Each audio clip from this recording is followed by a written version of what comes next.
Well, thanks for having me. The theme of my presentation is Classrooms of the Future and how do we get there. So we're going to look at the trajectory of educational technology and how it can serve our students' educational needs by engaging our students with technology rather than losing them in technology distractions. We're then going to look at how to leverage the technology that's in our classrooms today and how that can best serve your teaching goals. And I'd like to ask those of you who are using technology in innovative ways to share with us your experiences so that we can learn from one another. So the next two slides really lay the foundation for the main premise of my presentation. And the first foundational concept is best illustrated by a Doonesbury cartoon that Kathy Langto sent to me. Jim Mull, since you're sitting right here, why don't you read this to us? I'll help you. We could role play, but the validity of proposition, I don't know what that means. 3, 4, I think it says L greater than or equal to. Greater than or equal to 4 is thus confirmed in the most elegant fashion. Now, as you can see, this is a very complicated proof. You can't possibly track it without fully concentrating. And yet it is perfectly obvious to me that most of you are either online or texting right now, which is puzzling because on a prorated basis, the lecture you're not listening to right now is costing you or your parents $175. So I'd love to know what's the thinking here. Why are you so happy to receive nothing for your money? Mr. Harris? Mr. Harris? Hey, GTD, good to go. Everyone stop shooting. Everybody stop shooting. So how many of you here can relate to this? I think we all can relate to this happening in our classrooms. And so we see that the traditional law school format is suffering. And it's not just law school, it's across the board. But our students need to be fully engaged, or else even the brightest, most dedicated students, they will start to multitask and their attention will wane and they won't be learning and we will be failing them. And so I understand that many of you ban laptops in your classroom, and I get it. I teach a very small class of 16 students, and even in my class, I struggle with keeping their eyeballs up at me and not buried in their laptop computers. My concern with banning laptops in the classroom, however, is that I worry that this is not a long-term solution. I worry that this is more of a short-term Band-Aid because these students, this born digital generation, they're so tied to their laptop computers. They can type much faster than they can write. They can synthesize their notes much more effectively into outlines at the end of the semester. So how can we think about ways to engage our students with technology rather than lose them in these technology distractions? Take that reality coupled with this quote from a New Yorker article that I read recently, and I'll read it to you. Intelligence, academic performance, and prestigious schools don't correlate well with fulfillment, or even with outstanding accomplishment. The traits that do make a difference are poorly understood and can't be taught in a classroom no matter what the tuition. First, the ability to understand and inspire people. Second, to read situations and discern the underlying patterns. Third, to build trusting relationships. Fourth, to recognize and correct one's shortcomings. And finally, to imagine alternative futures. And I want you to think about the 5 traits that David Brooks talks about here. What are these traits? Where do we learn these traits? These are essentially leadership traits, traits of emotional intelligence. And David Brooks is correct that up until this point, we don't learn these traits in the classroom, but I wish to challenge the operating assumption here and think about whether or not these traits can be taught in the classroom of the future. So the classroom of the future, in my mind, has students who are fully engaged and students that can learn these leadership traits. So what is the classroom of the future? Well, I see 3 facets that really describe it. First is experiential learning, getting our students out of their seats, letting them learn experientially. Second, social learning related to experiential learning, but based on behavior theory. We observe, we imitate, we model our behavior. And third is mobile learning. Mobile learning is not a learning theory, but it is a reality. And so I'm going to talk about each of these sequentially and start with experiential learning. Now we know the hallmark of experiential learning are our clinics and externships. But not every class in law school education can be a clinic or externship. So how can we fill the void and enhance learning using technology applications? And I really see 2 tiers to this. The first tier involves video technology. Think of YouTube. Does anybody here know how many hits a day YouTube gets? Lots. Good answer. 8 digits, right? Take a guess. Around 70 or 80 million? Take 2 billion. Isn't that 2 billion hits a day, and that actually was a figure I looked up months ago. So it could be even higher now. So this really underscores how this generation of students, they're highly visual, they crave multimedia. If they can't experience something firsthand, they want to watch somebody experiencing something. In the class I teach a small class about government agencies. We talk about the GAO in class. And then to enrich my classroom discussion, I bring in a video that the GAO has posted on their website. It's a terrific video. It's 7 minutes long. I show the video in class. We engage in a very rich discussion. After class, inevitably, I have 2 or 3 students who come up to me and say, I want to work for the GAO. And I have a bunch more time to focus on other things that I want to teach in that class. And let me just show you a quick snippet from the video.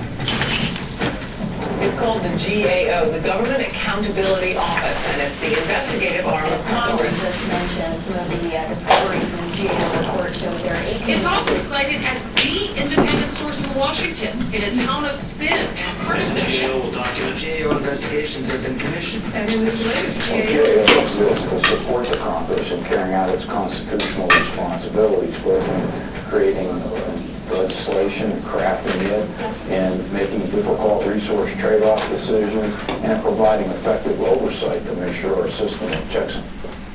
So this is the first tier. This is here and now, and actually many of you are already doing this in your classes. The second tier of this experiential learning that can be enhanced through technology are computer-simulated environments that can simulate presence in places in the real world. In other words, an immersive, highly visual 3D environments. Does anybody know what I'm talking about? Anybody want to take a guess? Call of Duty. Virtual reality. And before you start rolling your eyes at me and remembering the holodeck and Star Trek, I'm here to tell you that this technology is here. It's been here for quite some time and it's growing fast. The military uses VR technology for special ops training. The medical profession uses VR technology to train practitioners, bioterrorism attacks and things of that nature, medical outbreaks.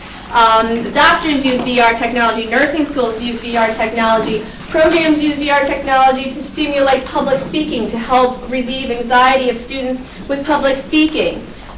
We can go to Best Buy right now, we can buy an Xbox and plug it into our living room, and we can simulate everything in our living room from being the lead singer of a rock band to whitewater rafting.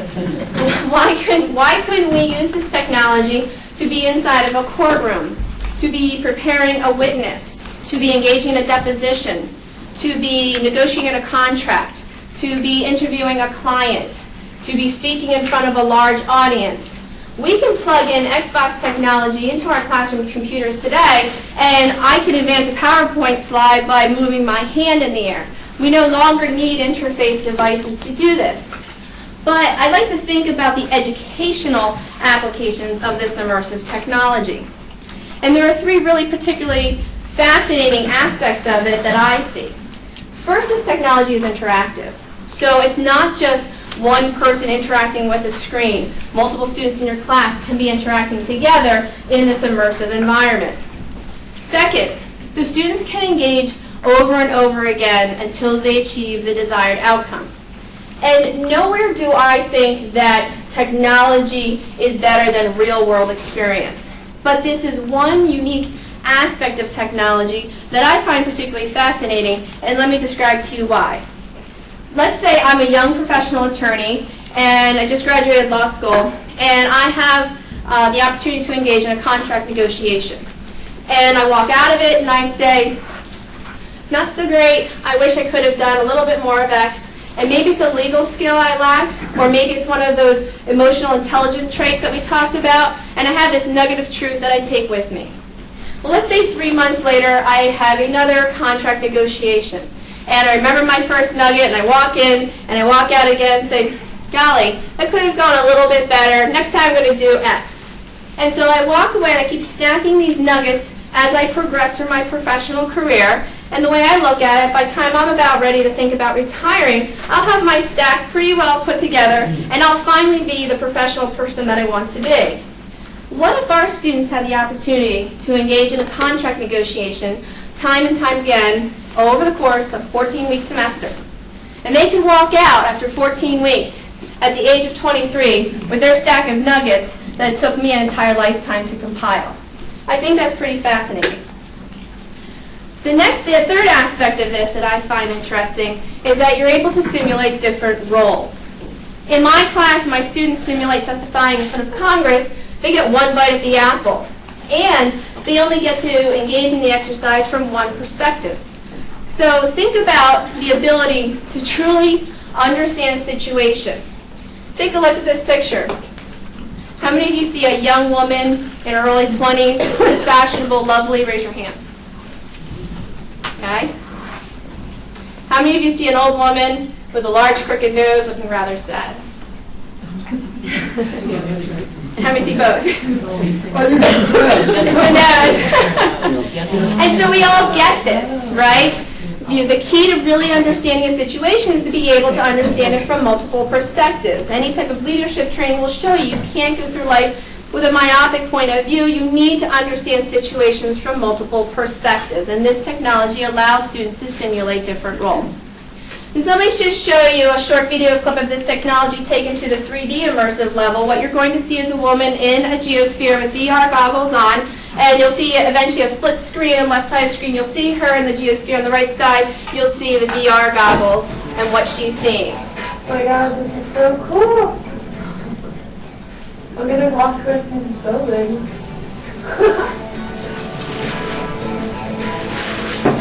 I can hear the water.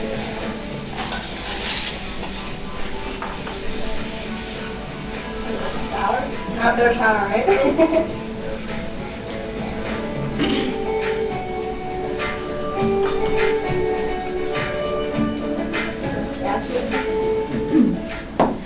So rather than approaching a generic building as you saw there, what if she was approaching a courthouse? Or I think of the class I teach where I require my students to simulate delivering congressional testimony. I sit in room 307, this is where I teach. I sit at the judge's bench, I have other students sit with me. We pretend to be a Senate subcommittee. The students come dressed the day and they have their suits and they hand me their testimony. They sit down and they deliver their testimony. They call me Madam Chairwoman, and we pepper them with questions. And it's a very fruitful exercise, but I like to think of how much more exciting it can be. If I really want to get fancy, I plan the simulation in room 201. But what if I required the students to go to the Capitol building? What if I required them to start at Union Station and navigate their way to the Hart building through the Capitol complex? What if they realized, boy, that was a lot longer than what I thought. Maybe I should have worn flats rather than heels. That security guard didn't give me very good directions. The buildings aren't very well marked. This would be real life experience that they could take with them. There's nuggets that they could take with them in their pocket. What if before they deliver the testimony, they have to engage in that awkward coffee chit-chat with the other panelists, right? And what if rather than seeing my face, they see the faces of actual senators? What a different experience that would be.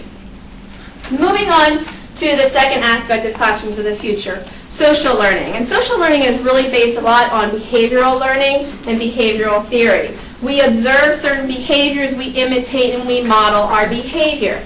And our students, we know that our students want to be social while they're learning. We simply need to look at the popularity of social media to demonstrate this. So the question is, how can we create technology-driven learning models that are social? And I'm not talking about creating wikis or posting your reactions to Twitter. Think back to this immersive technology. Since this technology is online and can be connected, we can essentially open the doors of our classrooms. Our students can learn with students in other disciplines and students across the country. And take this a step further, global learning possibilities. Certainly students could learn with students across the globe, learning the cultures, the norms, the laws of other countries. And my example of testifying before Congress, let's say you want your students to testify before the UN or the International Court of Justice. This is a video of what the testifying before the UN looks like. Early in my career, I testified before the Venice Commission in Brussels. And I practiced my testimony in my hotel room, but I can tell you it was a lot different walking into a room and seeing a room full of people with the headphones on, everybody was talking in different languages, simultaneous translations going on. This is a different experience. We can tell our students about this, but it's completely different than trying to simulate it. The third aspect of classrooms of the future. This is mobile learning. And this isn't a learning theory, but this is a reality, and it is a major component of how our students learn. We need to think about our models of information delivery. We need to give our students information that can be on the go with them, that can be in short, absorbable chunks, and can fit into their busy lifestyles. A colleague shared with me that the students in our classes now, they have 7-minute attention spans, the 20-somethings. Can anybody guess why they have 7-minute attention spans? This has been documented and proven scientifically. Brando? Between commercials. Exactly. So you're all familiar with this. That is the amount of time. This is the way our students have been programmed watching TV, growing up, the amount of time between commercial breaks. The students that are coming into our classrooms in the future have 90-second attention spans. That's a scary concept, but that is the reality. Now, understand that what I'm not saying is we should not be facilitating their inability to focus. That's not what I'm saying. I understand lawyers need to focus. They need to stop multitasking all the time. But there are ways that we can enrich our information delivery, add to our information delivery that can help our students learn. So we need to integrate mobile technology into our information delivery, and I'm not talking about fancy flashcards here. There are apps for the iPhone and the iPad and the Droid. They're essentially the rules of civil procedure on the iPhone or the Constitution. And that's not what I'm talking about. I am talking about apps that are interesting, immersive, appealing, entertaining. And if we create the demand, the market will respond. Think about case documentaries, a concept rather than documentaries. We could be developing principles of case law in short video snippets, not to replace, again, the reading of the case law, but to enhance their understanding, let's say, of fact patterns. Let's say to demonstrate the difference between assault and battery. The facts of the Paul's graph case, woman standing on the train platform, bag of explosives goes off, scale falls down, she's injured, is this foreseeable? Again, this can be enhancing their understanding of the subject matter and enriching our class dialogue. So the bottom line is the classroom of the future, I do believe we can have students who are fully engaged and students can learn these leadership traits that we talked about if we do integrate concepts of experiential learning, social learning, and mobile learning. So that's all well and good, but what about now? We are fortunate to have one of, if not the most high-tech law school building in the country. So we need to think about ways to leverage the technology that we have in our classrooms now to serve our students' educational needs. And so what I'd like to do is talk about our classroom technology. But before I do that, I do want to share with you 3 golden rules as I see it about using classroom technology. First, never use technology for technology's sake. If something works well for you in the analog world, stick with it. If there's no reason to switch over, don't. Second, realize that we're all unique. So a combination of technology that may work well for me may not work well for you. We all teach differently. We all have different methodologies when we teach, and keep that in mind. There's no perfect recipe for using technology in the classroom. And the third rule is that technology should serve you. It shouldn't challenge you. If the technology is challenging you and confusing you, you haven't failed. The technology has failed you. So let's think about what we have now in our classrooms and think about ways we can be leveraging this technology. First, Blackboard. And you may say, we've been using Blackboard for 10 years now. Before we used Blackboard, we used our own virtual classrooms. But Blackboard really is what you make of it. There are lots of different things you can be doing with Blackboard. You can be posting videos, links to articles, news articles, narrative PowerPoint slides. You can require your students to post essays before class and other students to respond to those essays. Then those students are that much more prepared to participate in class. Blackboard 9.1, we're rolling that out this summer, has a mobile application. Students can access all the materials on Blackboard on their mobile devices. Turning Point and response devices. This allows you to gauge your students' understanding of the subject matter in real time. It allows you to pace your lecture accordingly. and so that you can understand whether or not your students are following you or not. And that works very well, and many of you are already using that. Presentation software. PowerPoint has been around for a while. Those of you who are using PowerPoint realize your students in your classes now, they've seen PowerPoint since kindergarten. It's reality. It's scary. There are other presentation packages out there. I'm using Keynote right now, running on a Mac. There's Prezi, it's a cloud-based presentation software. There's Mind Manager. There are lots of different ways to display your concepts visually. And you can find something that works for you, and our department is happy to help you with this. Skype and video conferencing. You can have guest lecturers in your classroom from around the globe on a moment's notice. We use Skype for this. We've used this even for symposia that have been held at the law school. We actually have a dedicated Polycom video conferencing cart if you prefer a higher video quality. So again, feel free to invite people to speak in your classes. We also have good old-fashioned telephones that work just fine for these purposes. Our annotative monitor, the Symposium, in all of our classrooms allows you to write on top of everything, whether it's a PowerPoint presentation, a web page. You can also use it as a whiteboard, and I know a lot of you use this in pretty innovative ways, and I hope that you share it with us after this lecture. Classroom capture, video capture. All of our classrooms have video cameras mounted on the walls. You can coordinate with the Media Services Office. We can capture a student performance. There's no better way to provide feedback to your students than to capture their performance and provide it to them. Room 307 has the controls at the judge's bench. So you don't even need to communicate with the Media Services Office. You have full pan, tilt, zoom capability over 3 video cameras in that class, and you can switch from setting up the shot to recording it in real time, and you can pop out a DVD and hand it to your students after class. And I use this when my students do their simulation of congressional testimony, and it's a fantastic teaching tool. In fact, this system was just featured in Campus Technology magazine a couple of months ago. I have law schools from around the country contacting me to emulate this system. Dual projection screens in all of our classrooms. If another law school has this capability, it's escaped me, but the ability to show 2 different video images simultaneously in your classrooms, this can very much enrich your teaching. You can have on one screen your presentation, the annotative monitor on the other screen, or a video. It prevents the fumbling between applications that can distract from classroom time. Movie creation projects.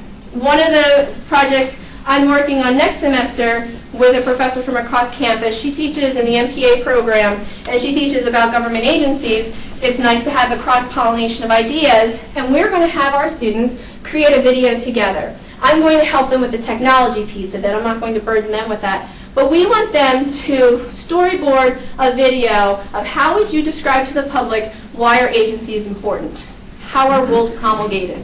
Explain that to the public in 6 minutes or less. That cognitive process teaches them the importance of administrative agencies. MediaSite. MediaSite is top of the line in distance learning education. We have this capability in rooms 101 and 201. So what you see here is a snippet of the symposium we just had. What you don't see is the headshot of the person with the PowerPoint behind them. You have a separate stream of the person, and their PowerPoint comes through as a separate stream. The students can actually scroll back and forth through the PowerPoint. You're not stuck on the same PowerPoint slide that's being displayed at any given time. So you have a separate video feed and PC feed, and this is used for distance education programs throughout the country. iPads. How many of you here have iPads? I just absolutely think iPads are changing educational technology. If you have an iPad, integrate it into your classroom discussions. Not only can you be using it to deliver your presentations, but there are so many apps in the iPad, and they're just coming out every single day. If those of you who teach contracts, there are apps on the iPad, and I have it with me. I can display it for you. You can sign a contract with your finger. If I sign my agreement of sale with my finger on my iPad, what are the legal ramifications of this? There are apps on the iPad where it's a contracts textbook, where every chapter begins with a short video describing a concept of law, and then it goes into the actual text. So there are lots of things about iPads. If people are interested, we could start an iPad working group and just share ideas with one another. So that's where we're at now. We've covered a lot of ground, everything from virtue spheres to iPads. I hope that all of you, we can now start a discussion amongst ourselves about how you're all using technology in the classroom.